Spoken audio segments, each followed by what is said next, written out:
महत्व होता है, संस्कार बार बार नहीं होते, इसलिए सब में सब तरीका अपना लो, पर संस्कार में कभी ऐसा मत करो, क्योंकि ये विवाह रोज नहीं होना। संसार की वस्तु नहीं है साहब, वो जीवन जीने की एक कला है। जीवन जीने के लिए हम गृहस्थाश्रम के मार्ग में जो जाते हैं ना, उसके लिए एक बहुत महत्व उपदेश है कि हमें किस तरीके से जाना चाहिए।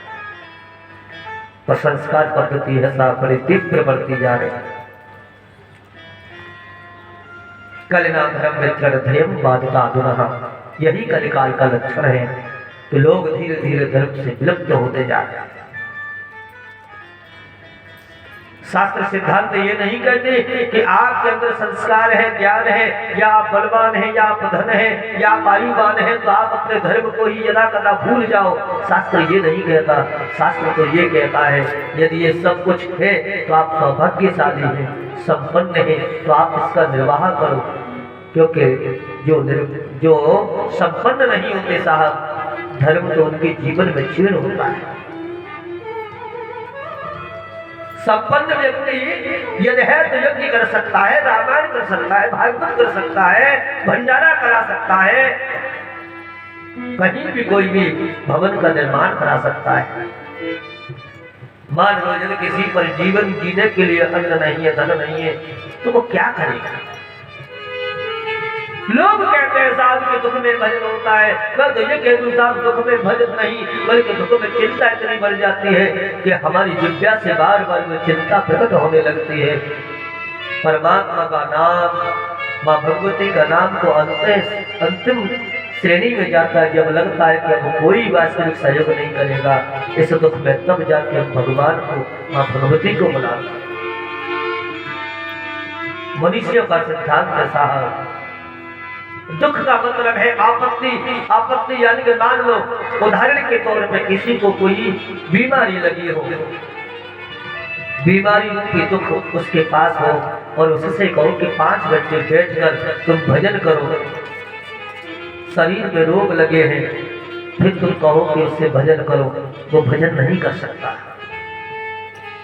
किसी को बुखार चढ़ा हो, किसी को बीमारी आ गई हो, किसी को कोई दिक्कत हुई हो, और उससे कहो कि भगवान नाम की माला लेके बैठ जाए, माँ भगवती के नाम की माला लेके बैठ जाए, तो साहब वो कर नहीं सकता, क्योंकि शरीर से पहले तो बैठा ही नहीं जाएगा, और बैठ भी जाए तो बेचारे का मन नहीं लगेगा।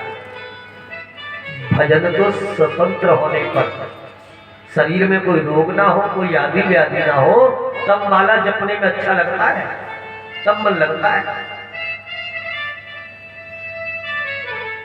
वेदव्यास जी कहते हैं कि हे जन्मेजय, नाना वर्ग प्रदाने सच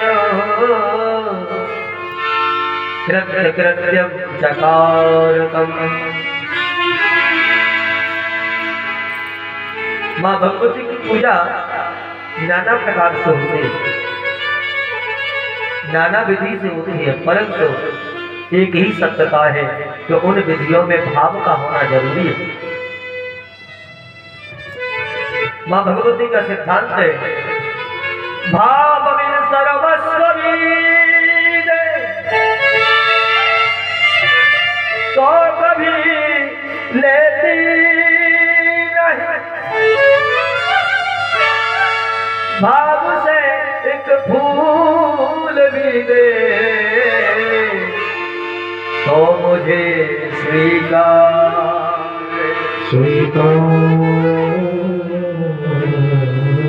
आप भाव के बिना सर्वस्व लुटा देना।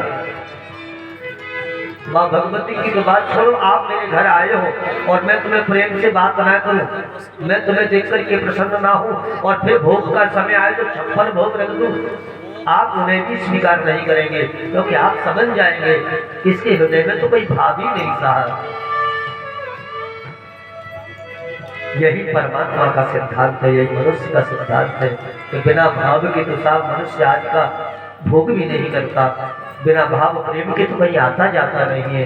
तुम लोग आपस में बैठे हो, आए हो, तो ये क्या है? इनका प्रेम है, इस कारण आप आए हो। यदा कदा जिस घर में, जिस समाज में परस्पर प्रेम हो, समझ लेना वही से अवध का राज है। क्योंकि ये बहुत कम होता जा रहा है। देखिए, भोजन दो परिस्थिति में होता है।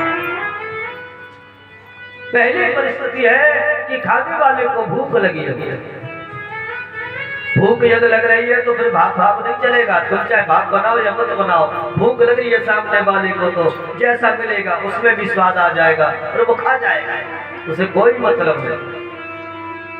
पहली परिस्थिति है कि भूख लगी हो, और भूख लगती है ना साहब तो जो शेष रह जाता है ना वह भी महाप्रसाद लगता है। 3 दिन का रखा हो ना वो भी ताजी लगता है। भूख लगने पर भूख तृप्त हो तो फिर नाना प्रकार की कमी दिखाई देती है। इसमें नमक कम है, इसमें मिर्च कम है, इसमें हल्दी नहीं डाली, किसमें जीरा नहीं डाला। कब जब तृप्त होते तब बुराइयां कब दिखाई देती हैं, जब मनुष्य तृप्त होता है। पहली स्थिति है भूख की और दूसरी स्थिति है भाव की। यदि मुझे भूख नहीं है और आपको भाव नहीं है तो भोजन रखे रह जाएंगे, ग्रहण नहीं कर सकते। हाँ, यदि भूख संतृप्त रहे तो क्या हुआ, आपका भाव इतना हो नहीं महाराज जी, नहीं भैया एक और तो खाना पड़ेगा, तो कितना भी परपक्व क्यों ना हो व्यक्ति, भाव के कारण उसे एक गिलास लेना ही पड़ेगा। ये होता है भाव।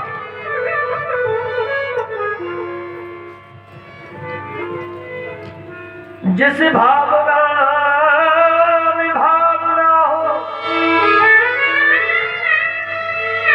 वह भावना बेकार है।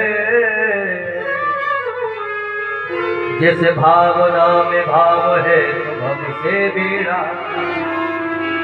कोई भी पूजा हो साहब, पहले भाव हो, भक्ति हो। पूजा ऐसे नहीं चलती कि साहब हाथ में घंटी लगी है, माला लगी है और बैठे आसन में और भावना की वस्तु ही नहीं, मन घूम रहा है इधर उधर।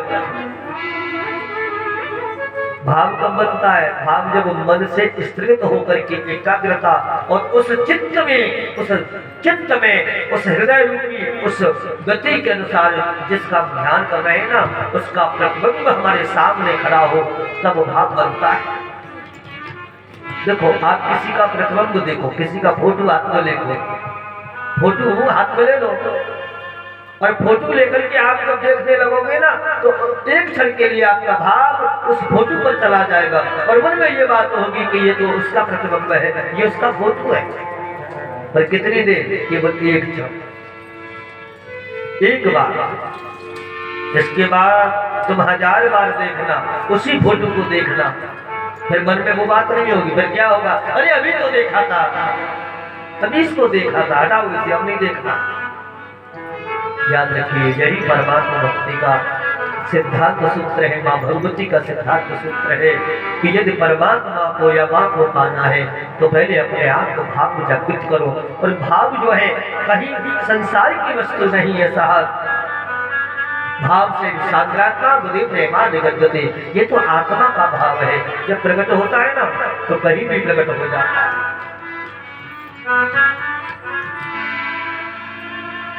वेदव्यास जी ने कहा कि हे जन्मेजय, मां भगवती के नवरात्रि विधान का महत्व मैंने तुम्हें बताया, और भक्ति वही श्रेष्ठ है जिसमें कभी अहम ना हुआ होगा, अहंकार ना हो। अहंकार का मतलब जो लोग अपने आप को सरल समझे। भक्ति श्रेष्ठ होने का लक्षण है कि वो अपने आप का कभी बखान नहीं करता। और यह कलकाल में लोग, कलकाल के लोगों के लक्षण आप देखिए, ये तो 10 रुपए भी दान करते ना, कहीं कथा हो रही हो, कहीं सहयोग की बात आ जाए और वो 10 रुपए दान कर दे तो फिर कमेटी से कहेगा सुनो 3 बार नाम बोलना चाहिए हमारा, कम से कम हमें पता तो लगे हमने दिया। 10 रुपए दान कर दे, 100, 200, 500 दान कर दे, और यदि नाम भूल गया तो ठीक है, नहीं तो कमेटी खा गई। आरोप भी लगाना तत्पर मनुष्य के अंदर है। वहां राजा महाराजाओं ने आयु में इसे धरा कर कितने धर्मों को निभाया, बड़ी बड़ी कुर्बानियां, बड़े बड़े सैन्य संघर्ष किए, परंतु कभी भी उन्होंने अपने धर्म का बखान नहीं किया।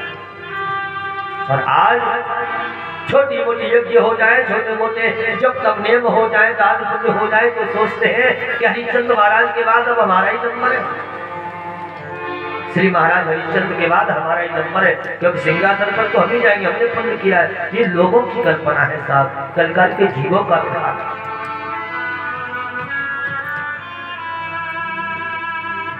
प्रेम करना और प्रेम को कहना बड़ा अलग है। प्रेम जब करोगे माँ भगवती से तो नाना प्रकार के दुख सुख की अनुभूति करनी पड़ेगी, और कह करके चले जाओगे तो दुख सुख की अनुभूति नहीं होगी। बाबा गोस्वामी जी कहते हैं दुख और सुख कब प्राप्त होता है? संगति से।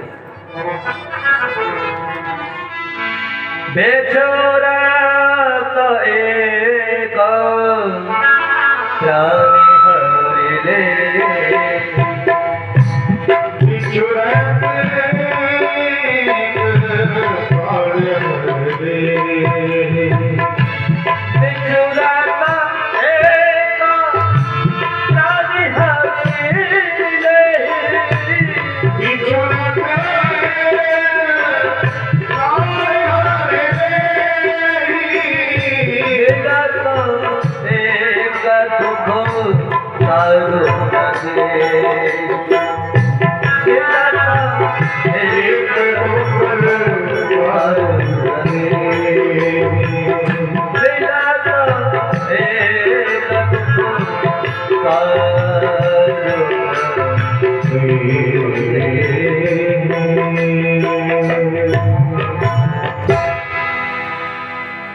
विचरत एक प्राण हर ले।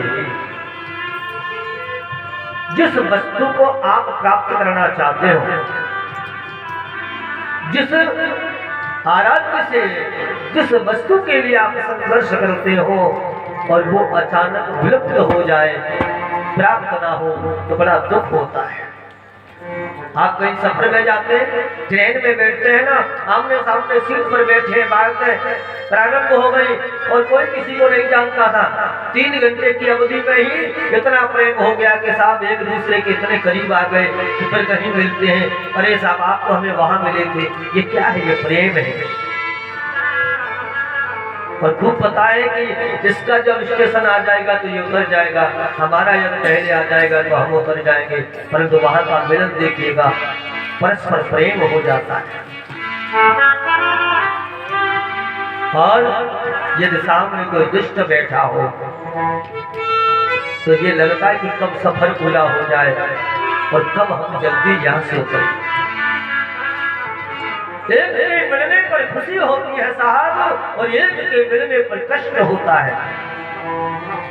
कुछ लोग ऐसे होते हैं, उनसे वार्ता करने में अच्छा लगता है, और कुछ लोग ऐसे होते हैं साहब, उनको देखना भी पसंद नहीं करते। यही कारण है भाव का और स्वभाव का।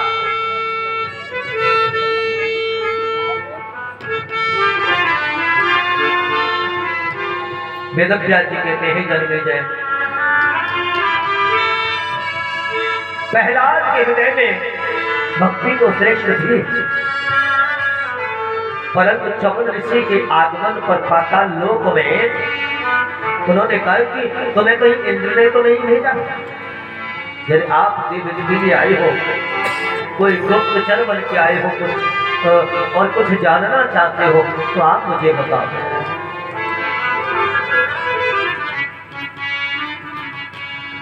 तब से चमन ऋषि ने कहा, नहीं महाराज, मैं कुछ जानने के लिए नहीं आया। मुझे तो नर्मदा नदी के स्नान करते समय एक सर्प ने पैर पकड़ करके खींचना प्रारंभ किया और संजोग बस में तुम्हारी नगरी में आ गया। और ऐसा कहते हैं कि चमन ऋषि ने वार्ता करते हुए नर नारायण का वर्णन किया, और नर नारायण की भक्ति को श्रेष्ठ समझकर वो परीक्षण करने के लिए आए, और परीक्षण करते समय प्रहलाद का और नर नारायण का युद्ध प्रारंभ हुआ। नर नारायण के युद्ध से प्रहलाद को जो अहंकार में भक्ति में श्रेष्ठ हो, अहंकार क्षीण हो गया, वो युद्ध में परास्त नहीं कर पाए। तब श्री नारायण प्रकट हुए। शांताकारं भुजगशयनं पद्मनाभसुरेशं विश्वाधारं गगनसदृशं मेघवर्णसमाङ्गं लक्ष्मीकान्तं कमलनयनं योगविद्यानिगम्यं वन्दे विष्णो भगवद्हरणं सर्वलोकैकनाथं। श्री हरि नारायण प्रकट हुए और कहा कि जिसे तुम साधारण तपस्वी समझ रहे हो ना, ये नर नारायण मेरे ही अवतार है और मुझे परास्त करना किसी के भक्त की ये बस की बात नहीं है। युद्ध में मुझे परास्त नहीं कर सकता। हाँ, भक्त मुझे कब परास्त कर सकता है? यदि वो मुझे भक्ति से भाव से चाहे तो अपने बंधन में बांध सकता है। वो हर युद्ध की भूमि प्रेम के आश्रित होने पर मुझे परास्त कर सकता है, पर तम में आकर, क्रोध में आकर के कोई यदि भक्त मुझे पाना चाहे तो मैं कदाचित प्राप्त नहीं हो सकता। श्री हरि नारायण ने उपदेश दिया। प्रहलाद का ज्ञान समाप्त हो गया। प्रभु के अलौकिक रूप को देखकर के प्रशंसा करने लगे। धन्य है प्रभु, अलौकिक झांकी आपकी। तुझे तज के मैं अबूकित जावा, तुझे तज के मैं अबूकित जावा, कि तुझो मैं तो प्रभु देखता, कि तुझो मैं तो प्रभु देखता,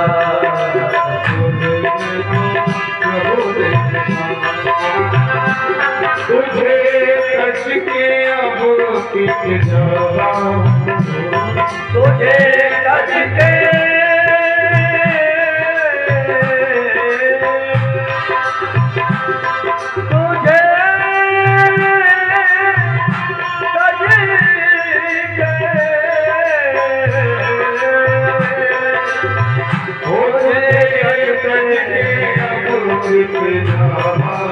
तुझ में तो प्रभु देखता,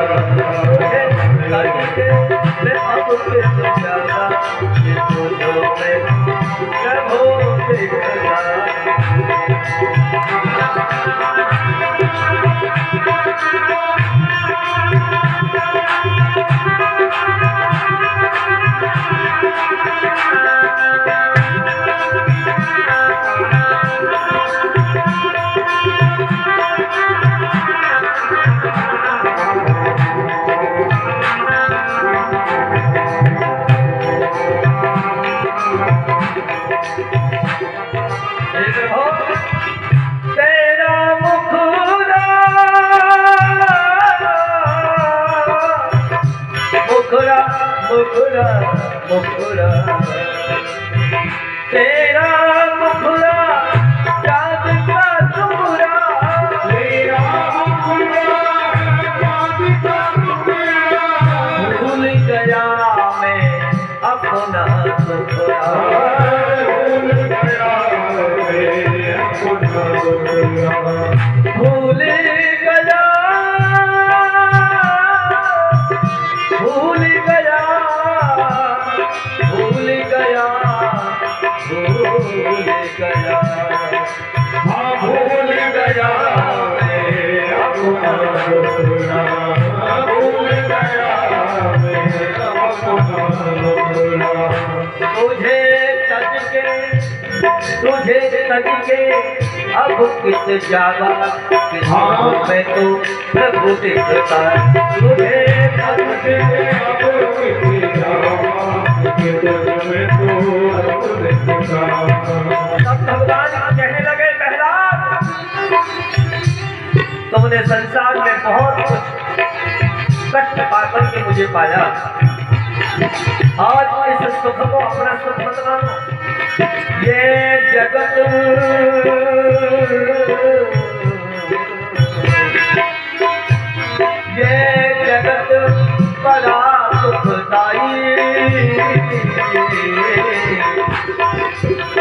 सुख की आस करो मत भाई, सुख की आस करो मत भाई। पंकज बाबू, ये जगत बड़ा बड़ा बड़ा दुखदाई, ये दुख देने वाला जब है सुख कब दुख ज्यादा। ये जगत बड़ा दुखदाई, इस सुख के आस करो मत भाई, सुख की आस करो मत भाई। मेरे भाई मेरे भाई, इस सुख के आस करो मेरे भाई, सुख की आस करो मेरे भाई। करो मेरे भाई। करारविन्देन पदारविन्दम् मुखारविन्दे विनवेशयम् वटस्य पत्रस्य पुटे शयानम् बालं मुकुन्दं मनसा स्मरामि। हे प्रभु, मैं आपको पाने के बाद भी आपके ही स्वरूप से युद्ध कर बैठा, मुझे क्षमा करना। तब भगवान ने अमर भक्ति का वरदान दिया और प्रहलाद स्वतः अपने लोक में आकर राज्य करने लगे। श्री वेदव्यास जी कहते हैं,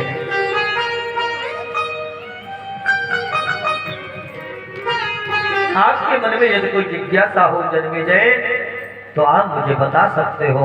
तब से जन्मेजय ने कहा, महाराज एक जिज्ञासा है,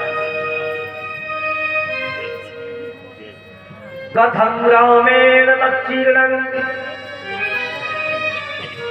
व्रतं देव्या सुखप्रदं राजवृष्टा कथं सोवत कथं सीता पुनः। मैंने ऐसा शास्त्रों में सुना है, कथम रामेण,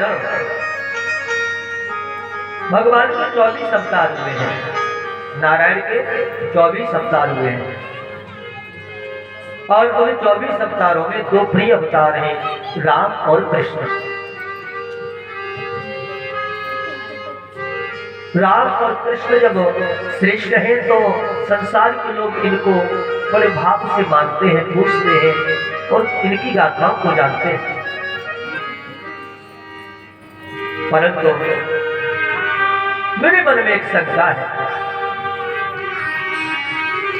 जब जगत का मालिक राम बनकर के आया और उस राम को जन्म लेने के तत्परांत वनवास जाना पड़ा,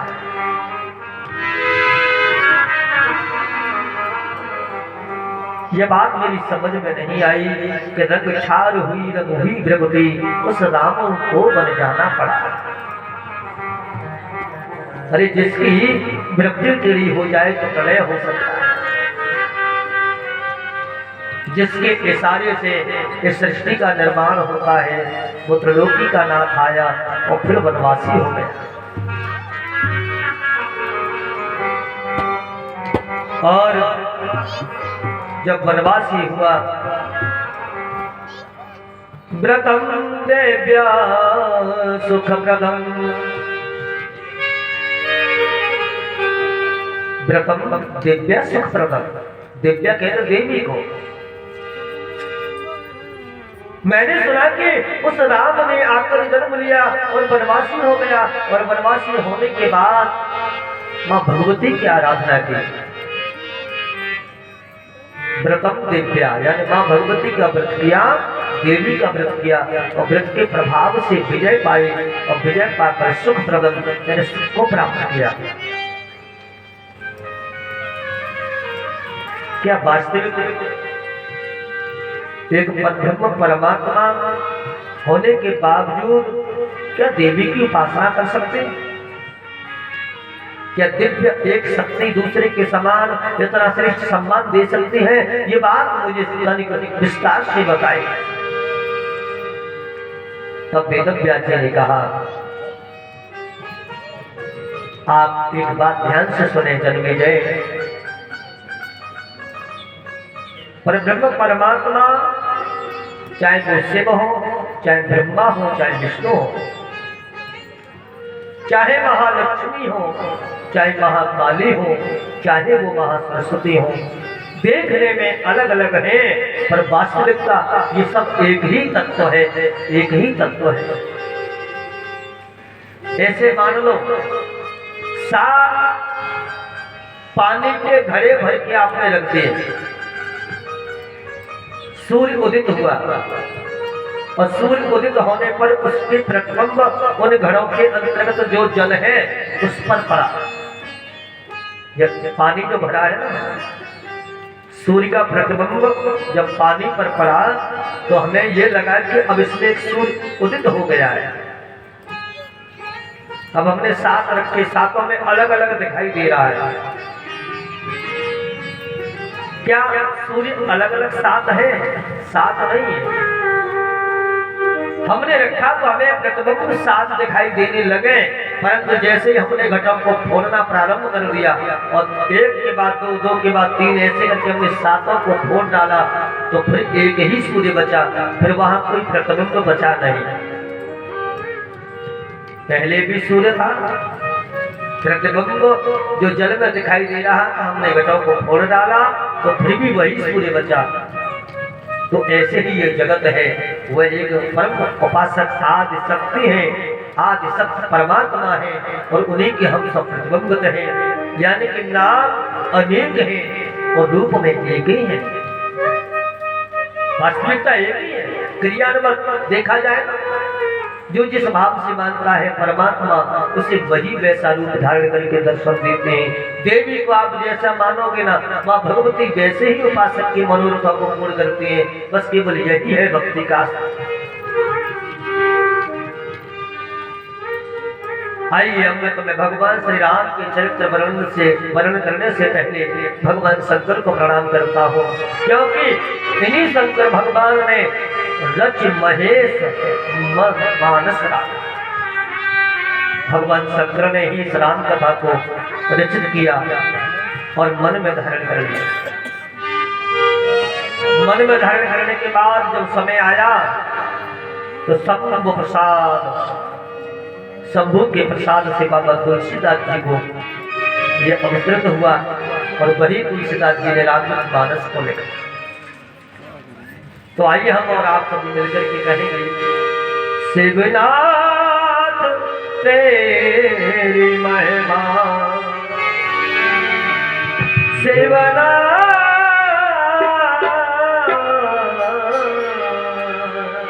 शिवनाथ तेरी महिमा, जब तीनों लोक गावे।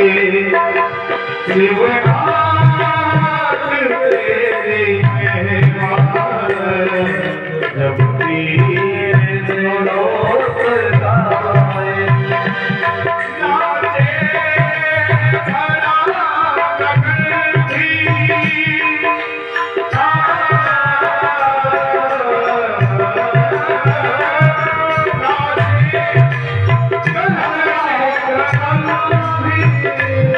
जो मेरे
तुझको नमन हमारा, तू देव सबसे न्यारा। तुझको नमन हमारा, लाए हैं तेरे द्वारे, दर्शन की कामनाएं। लाए हैं तेरे द्वारे, दर्शन की कामनाएं।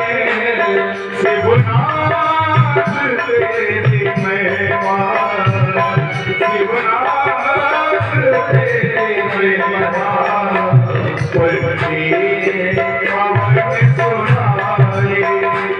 नाचे भला गगन को,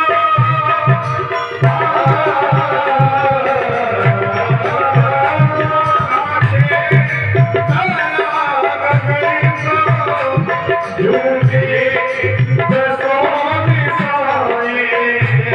शिवनाथ तेरी महिमा, जब तीन लोक आए।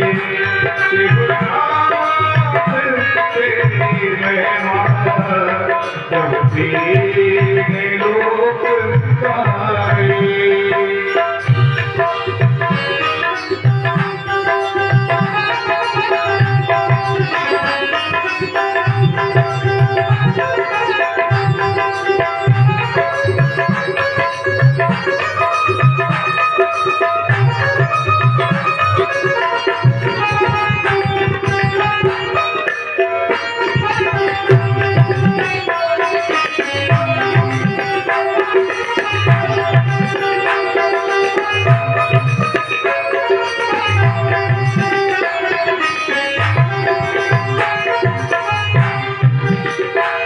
मस्तक पे चंद्रभागा, है रूप मेरा साधा। मस्तक पे चंद्रभागा, है रूप मेरा साधा।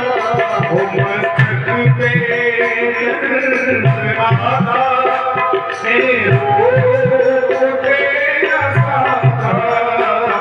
आई है गंगाधारा, लेकर तेरी नजाएं। शिवनाथ तेरी महिमा, शिवनाथ तेरी महिमा, सारी गगन दिखाए। शिवनाथ तेरी महिमा, सारी गगन दिखाए। नारे सारा गगन